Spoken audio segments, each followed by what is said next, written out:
سورۃ الفاتحہ جو ہے یہ نماز کا رکن ہے. عبادہ بن صامت رضی اللہ عنہ سے روایت ہے کہ رسول اللہ صلی اللہ علیہ وسلم نے فرمایا جس شخص نے سورۃ فاتحہ نہیں پڑھی اس کی نماز ہی نہیں ہوئی. جس شخص نے سورۃ فاتحہ نہیں پڑھی اس کی نماز نہیں ہوئی. اور یہ صحیح بخاری کی روایت ہے. ایک اور روایت مسند احمد کی ہے. ابو ہریرہ رضی اللہ عنہ فرماتے ہیں کہ رسول اللہ صلی اللہ علیہ وسلم نے فرمایا ہر وہ نماز جس میں سورۃ فاتحہ نہ پڑھی جائے وہ ناقص ہے، ناقص ہے، ناقص ہے، مکمل نہیں. امام کے علاوہ مقتدی کو بھی سورۃ فاتحہ پڑھنے کا حکم ہے. نبی صلی اللہ علیہ وسلم کے اصحاب میں سے ایک صحابی سے مروی ہے، کہتے ہیں کہ نبی صلی اللہ علیہ وسلم نے فرمایا شاید تم لوگ امام کی قرات کے دوران قرات کرتے ہو، شاید تم لوگ امام کی قرات کے دوران قرات کرتے ہو. آپ نے 2 یا 3 مرتبہ یہ سوال دہرایا، یعنی جب امام پڑھتا تو لگتا تم بھی کچھ پڑھ رہے ہو. صحابہ نے عرض کیا یا رسول اللہ واقعی ہم ایسا کرتے ہیں. آپ صلی اللہ علیہ وسلم نے فرمایا پس ایسا نہ کیا کرو الا یہ کہ تم میں سے کوئی سورۃ فاتحہ پڑھے. ابو ہریرہ رضی اللہ عنہ سے روایت ہے، انہوں نے فرمایا ہر نماز میں قرات کرنی چاہیے. پھر جن نمازوں میں رسول اللہ صلی اللہ علیہ وسلم نے ہمیں بآواز بلند سنایا ہم ان میں تمہیں بآواز بلند سناتے ہیں، اور جن میں آپ نے ہم سے قرات کو پوشیدہ رکھا ان میں ہم بھی تم سے پوشیدہ رکھتے ہیں. اور اگر تو ام القرآن سے زیادہ قرات نہ کرے تو بھی کافی ہے، اور اگر زیادہ پڑھ لے تو بہتر ہے. اس کا مطلب کیا ہے؟ مثلا ظہر کی نماز امام صاحب پڑھا رہے ہیں، انہوں نے اللہ اکبر کی، اب آپ چاہیں تو چاہے چپ رہے چاہے آپ استفتاح کی دعا پڑھیں، لیکن سورۃ فاتحہ تو آپ کو لازمی پڑھنی ہے. اور اس کے علاوہ قرات اگر قرآن کی کوئی سورت پڑھنا چاہتے تو پڑھ لیں، اگر نہیں پڑھ رہے تو بھی امام کی قرات جو ہے وہ آپ کو کافی ہو جائے گی. ٹھیک ہے. اسی طرح مثلا امام بلند آواز سے نماز پڑھا رہا ہے، جہری نماز ہے، اور اس میں جتنی دیر سکوت کرتا ہے، جہاں جہاں خاموش ہوتا ہے وہاں آپ اپنا پڑھ لیں. اور جب سورۃ فاتحہ بلند آواز سے پڑھے گا تو دل میں سورۃ فاتحہ پڑھ لیں، اور جب وہ کوئی اور سورت ملائے گا تو خاموشی اختیار کرے. یعنی یہ نہیں کہ وہ سبح اسم ربک الاعلی پڑھ رہا ہے اور آپ ساتھ پڑھنا شروع کر دیں، یہ نہیں کریں. اس وقت آپ کیا کریں؟ خاموشی سے اس کو سنیں. اسی طرح اگر امام نماز پڑھا رہا ہے اور آپ پہنچے ہیں ذرا دیر سے تو سبحانک اللہ وغیرہ نہیں پڑھے، ڈائریکٹ سورۃ فاتحہ شروع کرے تاکہ آپ کی پوری ہو اور آپ امام کے ساتھ رکوع پہ جا سکیں. اگر آپ نے قرات کا کچھ حصہ نہیں پایا تو کوئی بات نہیں، پھر بھی آپ کی وہ رکعت پوری ہو جائے گی. سورۃ الفاتحہ کی اہمیت اور فضیلت بہت دفعہ آپ نے پہلے بھی پڑھی ہوگی، صرف یاد دہانی اس لیے کرا دیتے ہیں کہ انسان اگر سورۃ الفاتحہ پر بھی توجہ کر لے نماز میں تو باقی نماز میں خشوع آ جاتا ہے. آپ یہ تجربہ کر کے دیکھیے، اگر آپ نے سورۃ الفاتحہ کو کیچ کر لیا نا کہ اس کو غور سے توجہ سے ترجمے کے ساتھ پڑھ لیا، ترجمے کے ساتھ مرادی کہ دل میں اس کا معنی دہرا رہے ہیں، تو آپ دیکھیں گے کہ آپ نماز میں ٹک جاتے ہیں، پھر نماز میں فوکس قائم ہو جاتا ہے. لیکن اگر شروع سے ہی دھیان نہیں جمع تو پھر بعد میں بھی دھیان جمانا مشکل ہوتا ہے. 7 مثانی کہا جاتا ہے سورۃ الفاتحہ کو. قرآن مجید میں آتا ہے وَلَقَدْ آتَيْنَاكَ سَبْعًا مِّنَ الْمَثَانِي وَالْقُرْآنَ الْعَظِيمِ، بلا شبہ یقیناً ہم نے آپ کو بار بار دہرائی جانے والی 7 آیتیں اور بہت عظمت والا قرآن عطا کیا ہے.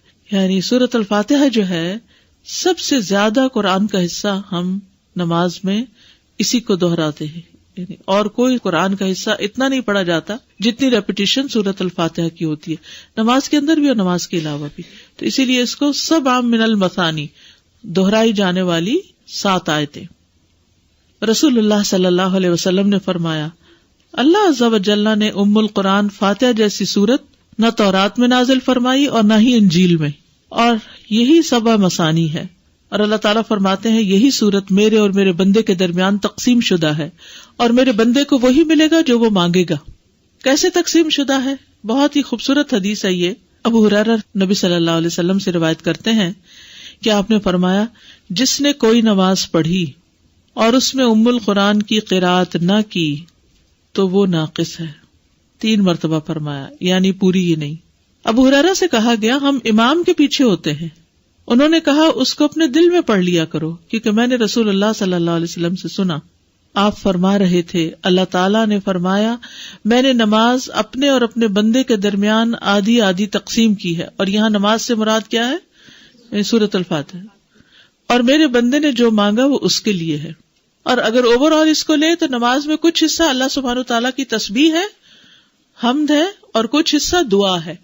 نماز کا مطلب کیا ہے؟ دعا. تو نماز میں یا ہم دعائیں مانگ رہے ہوتے ہیں یا اللہ کی تعریف بیان کر رہے ہوتے ہیں. ٹھیک ہے. تو بندہ جب اللہ کی تعریف کر چکتا ہے اور پھر اپنے لیے دعا کرتا ہے تو دعا قبول ہو جاتی ہے. جب بندہ الحمدللہ رب العالمین کہتا ہے تو اللہ تعالیٰ فرماتا ہے میرے بندے نے میری تعریف کی. جب وہ الرحمن الرحیم کہتا ہے تو اللہ تعالیٰ فرماتا ہے میرے بندے نے میری ثنا بیان کی. جب وہ مالک یوم الدین کہتا ہے تو اللہ تعالیٰ فرماتا ہے میرے بندے نے میری بزرگی بیان کی. یا فرماتا ہے میرے بندے نے اپنے معاملات میرے سپرد کر دیے. پھر جب وہ ایاک نعبد و ایاک نستعین کہتا ہے تو اللہ تعالیٰ فرماتا ہے یہ میرے اور میرے بندے کے درمیان ہے اور میرے بندے نے جو مانگا وہ اس کا ہے. اور جب اہدنا الصراط المستقیم صراط الذین انعمت علیہم غیر المغضوب علیہم ولا الضالین کہتا ہے تو اللہ فرماتا ہے یہ میرے بندے کا ہے اور میرے بندے کے لیے ہے جو اس نے مانگا. پھر ہدایت کیسے نہیں ملے گی؟ انشاءاللہ ہدایت ملے گی کیونکہ اللہ نے وعدہ کر لیا. اب آپ دیکھیے اگر ہم نے اللہ کی تعریف کی اور ہمیں سمجھ نہیں آئی ہم نے کیا کیا، ایسے ہی بس تعریف کر گئے اور دعا مانگتے وقت ہم تھوڑے سے متوجہ ہو گئے تو پھر ہم کیا کر رہے ہیں؟ تو سورۃ الفاتحہ کی ایک خوبی یہ ہے کہ یہ اللہ اور بندے کے درمیان تقسیم ہے. سفیان کہتے ہیں مجھے یہ روایت علاء ابن عبد الرحمن بن یعقوب نے سنائی. میں ان کے پاس گیا، وہ گھر میں بیمار تھے. میں نے ان سے اس حدیث کے بارے میں سوال کیا اور انہوں نے مجھے یہ سنائی. اب سورۃ الفاتحہ کی قراءت کا طریقہ کیا ہے، کیسے پڑھی جائے؟ ایک ایک آیت کو وقف کر کے پڑھنا. ام سلمہ سے مروی ہے کہ ان سے رسول اللہ صلی اللہ علیہ وسلم کی قراءت کے متعلق پوچھا گیا تو انہوں نے فرمایا کہ آپ ایک ایک آیت کو وقف کر کر کے پڑھتے تھے. پھر انہوں نے سورۃ الفاتحہ کی پہلی 3 آیات کو توڑ توڑ کر پڑھا. یعنی توڑ توڑ کے یعنی کہ آیت بیچ میں توڑ دی بلکہ ہر آیت پہ وقف کیا.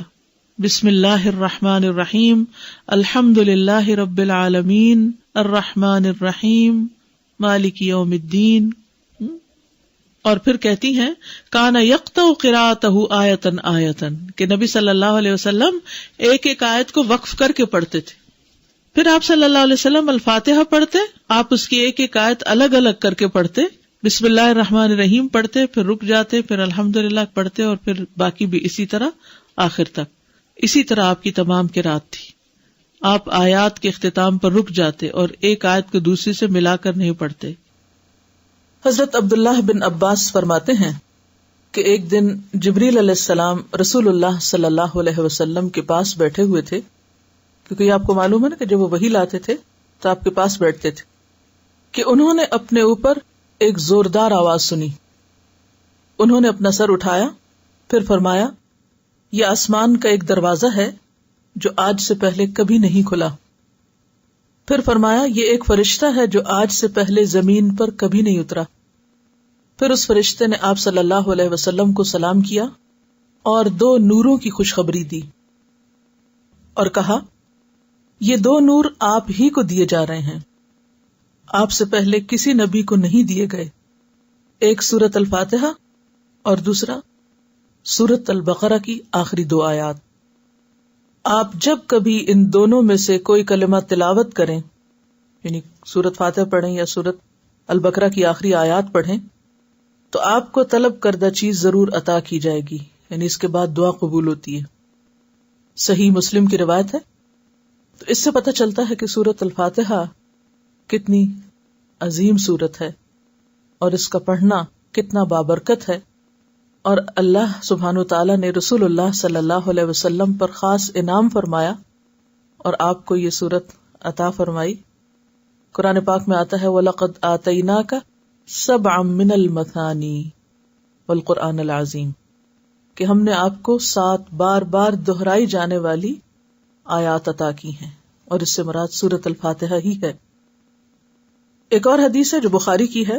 آپ صلی اللہ علیہ وسلم فرماتے ہیں حضرت ابو سعید سے، یعنی اپنے ایک صحابی سے، آپ نے فرمایا میں تجھے قرآن کی ایک ایسی سورت بتلاؤں گا جو قرآن کی سب سورتوں سے بڑھ کر ہے، اور وہ ہے الحمد للہ رب العالمین، اور یہی ہے وہ 7 آیات جو بار بار دہرائی جاتی ہیں، اور قرآن عظیم جو مجھے دیا گیا.